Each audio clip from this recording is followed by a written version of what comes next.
Hello friends, நான் உங்கள் postman. போன வருஷம் இதே நேரம் இதே டைமில் விஜய் தேவர்கொண்டா இருக்காருல்ல, அவர் மாலத்தீவை சுற்றி பார்க்கறதுக்காக பிக்னிக் போகிறாரு. அதுக்காக அவர் என்ன பண்ணுறாருன்னா, அவரோட காரில் ஏர்போர்ட்டில் வந்து இறங்குறாரு. இன்னொரு பக்கம் ராஷ்மிகா மந்தனாவோட காரில் அதே ஏர்போர்ட்டில் வந்து இறங்குறாங்க. 2 பேரும் ஒரே டைமில் ஒரே ஏர்போர்ட்டில் 2 காரில் அவங்கவுங்க காரில் வந்தாலுமே மாலத்தீவு போய் இறங்குற ஃப்ளைட் ஒரே டைமில் ஏறுற ஃப்ளைட்டில் தான் பக்கத்து சீட்டில் ராஷ்மிகா மந்தனாவும் விஜய் தேவர்கொண்டாவும் மாலத்தீவு போகிறாங்க. ராஷ்மிகா மந்தனா விஜய் தேவர்கொண்டா போட்டு வந்த கூலிங் கிளாஸை கழட்டி அவங்க ராஷ்மிகா போட்டு ஒரு செல்ஃபி பிடிக்கிறாங்க. அந்த செல்ஃபி ஃபோட்டோவை தன்னோட இன்ஸ்டாகிராம் பேஜில் ஷேர் பண்ணுறாங்க ராஷ்மிகா மந்தனா. இதை பார்த்த ராஷ்மிகா மந்தனோட ஃபேன்ஸும் விஜய் தேவர்கொண்டா ஃபேன்ஸும் சந்தேகம். 2 பேரும் வேறு வேறு காரில் தான் வந்தாங்க. ஒரே டைமில் பக்கத்து சீட்டில் உட்காந்துட்டு போகிறாங்க.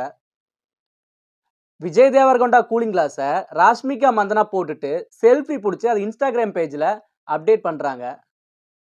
புரியலையே, இது எங்கேயோ இடிக்குது அப்படின்னு யோசிக்கிறாங்க. அது மட்டும் இல்லாமல் ராஷ்மிகா மந்தனா விஜய் தேவர்கொண்டா வீட்டில் தீபாவளியை கொண்டாடுறாங்க. இதனால 2 பேர்த்தோட ஃபேன்ஸும் ராஷ்மிகா மந்தனாவும் விஜய் தேவர்கொண்டாவும் ஒரே வீட்டில் தான் கல்யாணமாகாத புருஷன் பொண்டாட்டியும் சேர்ந்து வாழ்றாங்க அப்படின்னு வதந்திகள்லாம் கிளம்புச்சு. இப்போ ராஷ்மிகா மந்தனாவும் விஜய் தேவர்கொண்டாவும் வர்ற பிப்ரவரி மாதம் நிச்சயதார்த்தம் நடக்க போகுது அவங்க 2 பேர்த்துக்கும் அப்படிங்கிற ரூமர் இப்போ கிளம்பியிருக்கு. இது ரூமரா உண்மையானு தெரியல, ஆனால் 70% உண்மைன்னு தான் சொல்லியிருக்காங்க சோசியல் மீடியாவில். ராஷ்மிகா மந்தனா இப்போ புஷ்பா 2 அந்த படம் நடித்து முடிச்சதுக்கப்புறம் பிப்ரவரி மாதம் ராஷ்மிகா மந்தனாவுக்கும் விஜய் தேவர்கொண்டாவுக்கும் நிச்சயதார்த்தம் பண்ண போகிறாங்க அப்படின்னு ஒரு செய்தி வந்திருக்கு. ராஷ்மிகா மந்தனாவும் விஜய் தேவர்கொண்டாவும் சேர்ந்து நடிக்கிற முதல் படம் கீத கோவிந்தம். இந்த கீத கோவிந்தம் படத்தில் ராஷ்மிகா மந்தனா அவங்களோட அழுகிறது, சிரிக்கிறது, கோவப்படுறது அப்படின்னு நிறைய விஷயங்களில் எக்ஸ்பிரஷன் குயினாக நம்ம இந்தியன் சினிமாக்குள்ள வேற லெவலில் ஹிட் கொடுக்குறாங்க.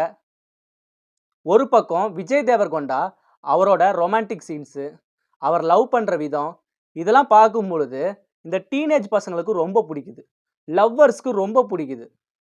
இப்படி 2 பேருமே கீத கோவிந்தம் படத்தில் வேற லெவலில் மக்களோட மனசில் இடம் பிடிக்கிறாங்க.